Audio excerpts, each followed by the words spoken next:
নমস্কার বন্ধুরা, আমি চন্দ্রিমা। বন্ধুরা, তোমরা জানো সামনে আসতে চলেছে পয়লা বৈশাখ। তো এই পয়লা বৈশাখকে কেন্দ্র করে আমাদের বাঙালিদের মনে একটা অন্যরকম আনন্দের বাতাবরণ কাজ করে। তো সেই বাতাবরণকে কেন্দ্র করে বিভিন্নভাবে আমরা ঘর বাড়ি সাজিয়ে তুলি, পরিষ্কার পরিচ্ছন্ন করে রাখি, যাতে নতুন বছরে মা লক্ষ্মী আমাদের গৃহে আগমন করে।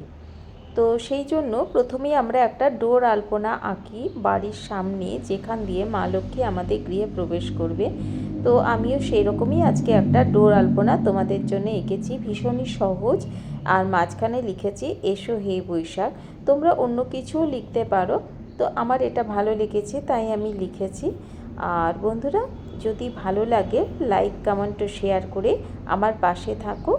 আর এইভাবে একবারে যে প্রবেশদ্বার সেখানে করে দুটো ঘর পাশে